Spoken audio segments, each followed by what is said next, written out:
The scary part about money after 45 is not that you suddenly become bad at it. It's that the same mistake starts doing more damage. At 28, a bad year can become a story. At 52, the exact same year can become a rerouted life. Not because you're weak, not because you failed, but because recovery stops being abstract. Time is no longer this wide open field where everything can still be fixed later. Later starts getting crowded. Your body has less patience. Your industry has less tolerance.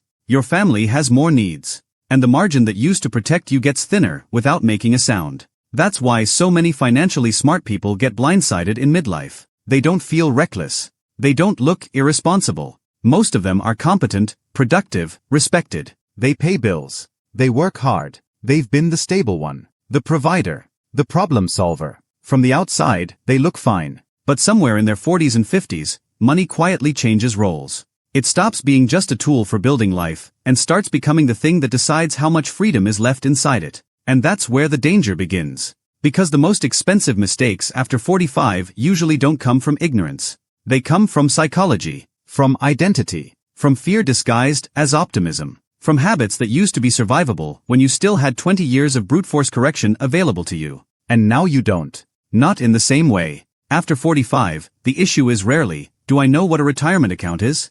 It's more uncomfortable than that. The real issue is whether you can still tell the truth about your life without editing it to protect your ego. Because that is the age where money stops responding well to self-deception. You can still earn a lot and be fragile. You can still have a beautiful house and be trapped. You can still have investments and no real plan. You can still look successful while your future is quietly being sold off in pieces. And the reason this happens is brutal in its simplicity. By midlife, most people are no longer just managing money. They're managing the emotional meaning of money. That's what makes these mistakes dangerous. Not the spreadsheet. The story underneath it. The first mistake doesn't feel like a mistake when you're making it. In fact, it often feels like proof that your life is working. It's building a lifestyle that assumes your current income, energy and relevance will remain stable for far longer than they probably will. This is where danger becomes almost invisible, because it hides inside normalcy. A nicer house because you can afford it. A car payment that feels reasonable. Helping the kids. Covering a parent.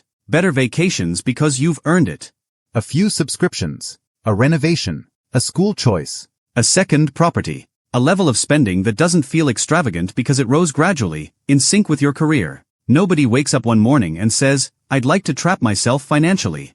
They just keep upgrading the machine that needs to be fed. And because the money is coming in, the machine feels justified. This is the trick. People think the danger is overspending. It isn't. The real danger is dependency. Once your life requires a certain income to remain emotionally and socially intact, your money stops serving you. You start serving the structure. That's when a layoff becomes a crisis instead of a transition. That's when burnout becomes unaffordable. That's when a toxic job becomes a prison. That's when the thought of downshifting, relocating, consulting, or taking a year to recover doesn't feel like a choice. It feels like collapse. And what makes this mistake especially nasty after 45 is that it hooks directly into identity. Because by then, your spending is no longer just about utility. It has merged with self-respect. A lot of people won't admit that. They'll say it's about comfort or family or standards. But underneath, there's often a much sharper truth. Reducing your lifestyle can feel like reducing yourself. Smaller house, smaller self. Cheaper vacation, diminished life. Less visible success, less dignity. So people cling to fixed costs not because they've run the numbers and decided it's wise, but because those costs have become emotional armor. The mortgage says I made it. The neighborhood says I matter. The car says I'm still in the game. The constant generosity says I'm needed. And over 45, needed can become addictive. Especially if you've spent most of adulthood being the one who carries things. That's why some of the most financially vulnerable people are not the ones living wildly. They're the ones who have become structurally important to too many people at once. The adult child who still needs help. The parent who can't quite manage alone. The spouse who assumes the income engine keeps running. The social circle calibrated around a certain standard. The entire ecosystem begins to assume your earning power is permanent. But your earning power is not permanent. Neither is your appetite for stress. Neither is your tolerance for bad bosses, long commutes, impossible targets, health neglect, or the emotional cost of pretending you're not exhausted. Imagine a man in his early 50s who has had a strong career for 20 years. Good income. Smart guy. Reliable. He refinanced when rates looked favorable, upgraded the house, bought the second car, paid for private lessons, covered some costs for his daughter when she moved back, helped his brother during a rough patch, kept putting money into retirement but never really increased it enough to match the lifestyle growth. He tells himself he's doing fine because the check's clear and the salary is strong. Then the company restructures. Not because he did anything wrong. Just because companies do that now. And they do it with frightening emotional indifference. He gets severance. Everyone tells him he'll land somewhere. He believes that too at first. He's experienced. He has a network. He's been valuable for years. But the next role takes longer than expected. The interviews are strange. The salaries are lower. The younger hiring manager talks about new energy. Recruiters are enthusiastic until they disappear. The market has changed in a way that feels impolite to name out loud. Now the entire life he built begins asking him the same question every month. Can you still carry me? And because the answer is no, or not for long, he starts making panic decisions. He taps savings too fast. He borrows from the future to preserve the appearance of the present. He may pull from retirement. He may take a terrible job just to stop the bleeding. He may keep spending too long because he cannot emotionally metabolize what has happened. That is how lifestyle becomes danger. Not because comfort is immoral. Because rigidity is expensive when your margin for recovery shrinks. After 45, every fixed expense should be interrogated like it might one day testify against your freedom. That sounds harsh. It's supposed to. Because people don't usually lose financial peace in one dramatic explosion. They lose it by building a life that has no graceful way to absorb change. And midlife is when change stops asking permission. The second mistake is quieter, and in some ways even more common. It's not overspending. It's not investing badly. It's not some obvious financial sin. It's refusing to look directly. A shocking number of smart adults live in a fog when it comes to their own numbers. They know the general shape. They know roughly what they earn, roughly what they owe, roughly what they've saved, roughly what things cost. They have a vague sense that retirement exists somewhere in the distance like weather. And vague can feel safe, because vague allows hope to remain unchallenged. Precise is different. Precise makes demands. Precise says, this is what you have. This is what you spend. This is how exposed you are. This is how far behind you are. This is what happens if the market drops. This is what happens if you stop working for 12 months. This is what happens if one parent needs care. This is what happens if your adult child never fully launches. This is what happens if your body asks for a different life before your bank account does. Most people are not avoiding the math because they're lazy. They're avoiding the verdict they think the math will deliver. That's the psychological trap. When you're younger, uncertainty can still feel like possibility. You can tell yourself the future is flexible. Maybe you'll earn more. Maybe you'll save later. Maybe the next decade will be the serious decade. After 45, uncertainty feels different. It starts feeling like evidence. And that is emotionally threatening. So people do something deeply human. They protect their self-image by staying blurry. They say things like, "We're doing okay." That phrase has ruined a lot of futures. "We're doing okay" usually means there is no exact plan, only tolerated ambiguity. It means the person has decided that not feeling immediate pain is the same thing as being secure. It means home equity is being mentally counted as liquidity. It means debts are being normalized because everyone has them. It means retirement accounts are glanced at, not integrated into a strategy. It means financial life is being managed through emotional weather instead of deliberate design. And the people most vulnerable to this are often highly capable in every other domain. That's what makes it so deceptive. Competence in life can create the illusion of competence in money. A couple can be organized, articulate, successful, and still have no real clarity about what their future requires. They know where the kids are. They know the work calendar. They know their passwords. They know where to eat on vacation. But they do not know what their household costs to sustain if one income disappears for a year. They do not know if their current savings rate is enough. They do not know how much of their net worth is actually accessible. They do not know the size of the gap between their desired future and their current trajectory. And they don't know because knowing would force a psychological confrontation. Maybe the house is too much. Maybe retirement is underfunded. Maybe generosity has gone too far. Maybe the business is not an asset but a burden. Maybe they are one health event away from a chain reaction. Maybe the later plan was never really a plan. There is a particular kind of anxiety that shows up in midlife when people sense this, but haven't named it. It's not just financial stress. It's identity stress. Because if the numbers are worse than expected, they don't just threaten comfort. They threaten the personal myth. The myth that I've been responsible. The myth that I'm ahead enough. The myth that my hard work naturally translated into security. The myth that because I look stable, I am stable. And people will protect a myth with extraordinary creativity. They'll stay busy. They'll optimize little things. They'll obsess over grocery prices and ignore the giant recurring expenses quietly eating the future. They'll read one article about investing and feel productive. They'll postpone the full review until tax season, then after tax season, then after the holidays, then after the next promotion, then after the kid graduates, then after the market improves. This is how avoidance ages. At 33, it's procrastination. At 51, it can become structural self-sabotage. Because the longer you avoid reality, the fewer elegant solutions remain. When people finally sit down and get brutally honest, the pain is often not that the situation is hopeless. It usually isn't. The pain is discovering that they could have fixed it much more easily 5 or 10 years earlier. That's the part that stings. The realization that the problem was not lack of intelligence.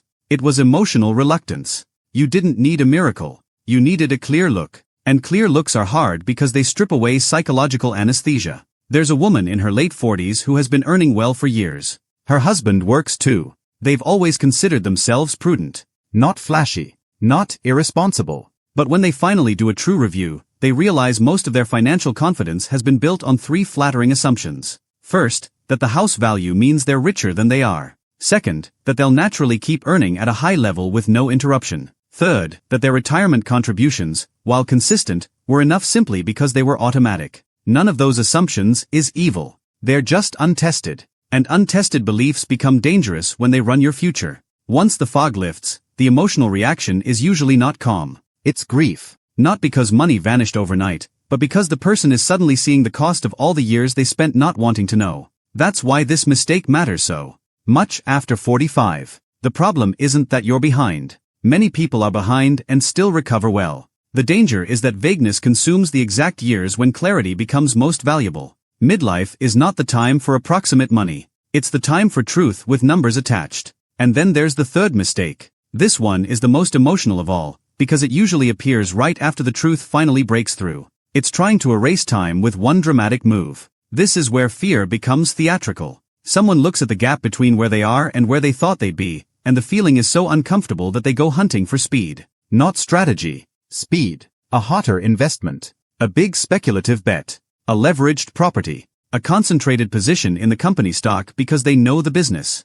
A late-stage entrepreneurial gamble. A desperate attempt to make in 3 years what should have been built in 15. A refusal to diversify because the winner still feels like a rescue story. The psychology here is devastatingly common. When people realize they no longer have infinite time, they become vulnerable to fantasies of compression. I'll catch up fast. I'll make one smart move. I'll take some risk because I have to. I'm behind, so boring won't work anymore. That last one destroys people. Boring won't work anymore.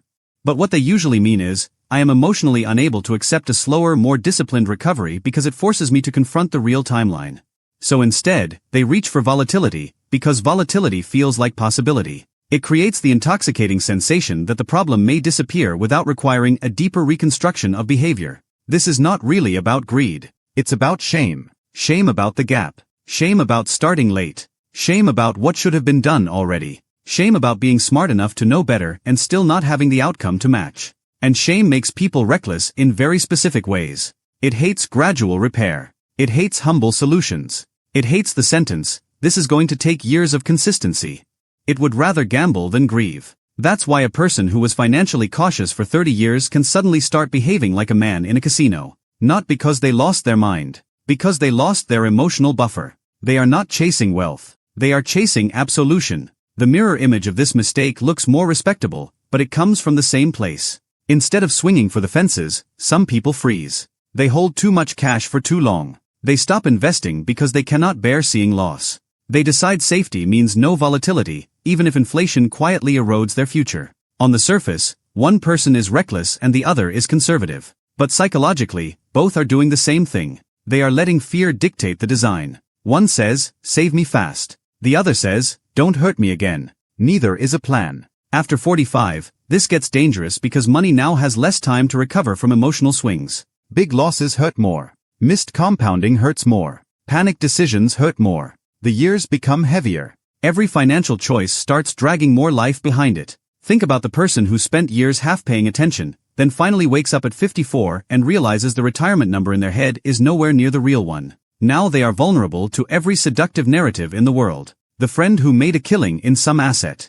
The guru promising freedom through one vehicle. The business opportunity that conveniently arrives with urgency. The idea that because time is short, prudence is no longer enough. But prudence is exactly what becomes more valuable when time is short. Not passivity, not timidity, prudence. The ability to separate discomfort from emergency. The ability to stop treating your emotions like market intelligence. The ability to accept that no single move is coming to redeem years of neglected structure. The ability to choose durability over drama. That is mature money. And mature money is often psychologically offensive to people who still want to feel like one brilliant move can restore the whole arc. It usually can't. What restores the arc is less glamorous and much more powerful. Reducing the life that overconsumes certainty. Looking directly at the numbers without using optimism as anesthesia. Stopping the search for heroic rescue. Building a version of stability that does not require perfect health, perfect markets, perfect employment, or perfect timing. That's the shift. Because the deeper truth about money after 45 is that the game changes from accumulation to resilience.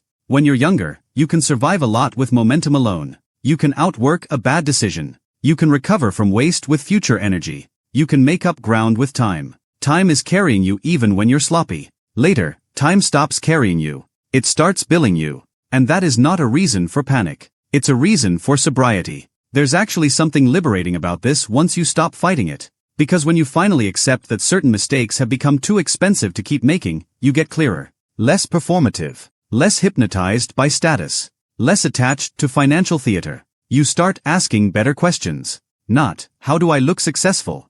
But, how much of my life have I accidentally made non-negotiable? Not, what investment will save me? But, what truth have I been unwilling to organize around? Not, how can I maintain the image? But, what would make me genuinely hard to break? That last question matters. Hard to break is different from rich. A person can have a high income and be easy to break. A person can have impressive assets and be easy to break. A person can have social status and be easy to break. Hard to break means your life can absorb change without instantly turning into fear. It means one setback does not activate desperation. It means your costs are not quietly blackmailing you. It means your future is not built on assumptions you've never tested. It means you don't need fantasy returns to feel okay. It means your money decisions are no longer trying to protect an old identity. Because maybe that's the most uncomfortable part of all this. Some financial mistakes survive for decades not because they make sense, but because they help a person remain recognizable to themselves. The spender gets to feel generous. The striver gets to feel important. The rescuer gets to feel needed. The risk-taker gets to feel powerful. The avoider gets to feel safe. The successful-looking person gets to postpone the humiliation of recalibration. But money doesn't care which identity you are protecting. It only responds to reality. And after 45, reality gets less patient. That doesn't mean the window is closed. It isn't. People rebuild in their 40s, 50s, 60s, even later. Entire financial lives get repaired when honesty arrives. Debt gets cleaned up. Costs get cut. Plans get clarified. Retirement gets reimagined. Careers get redesigned. Smaller lives turn out to be better lives. Freedom returns the second illusion leaves the room. But that repair usually begins with a very adult kind of courage. Not hustle. Not inspiration. Not another financial trick. Courage to stop lying to yourself in sophisticated ways. Courage to admit that some purchases were emotional. That some generosity was guilt. That some risk was panic. That some avoidance was fear of what the numbers might say. That some version of success was actually dependency in expensive clothing. And once you admit that, something powerful happens. Money becomes less emotional. Not cold, just cleaner. It stops being a stage where you perform youth, status, relevance, competence, or invulnerability. It becomes what it was always supposed to be, stored choice. Stored choice for when work changes. Stored choice for when health changes. Stored choice for when family needs become real. Stored choice for when your priorities evolve faster than your paycheck. Stored choice for when you finally decide that peace is worth more than appearances. That is why these mistakes become dangerous after 45. Not because your life is over. Because your money now carries more of your remaining freedom than it used to. And freedom is too expensive to hand over to denial, status, or desperation. If this hits a nerve, good. Nerves are often where truth enters first. A lot of people don't need more motivation. They need a more honest relationship with consequence. They need to understand that what used to be recoverable has become structural. That the old habit is no longer just a habit. It's a lever, and it's moving the next decade whether they touch it or not. So if you are over 45, Don't ask whether you're doing better than other people.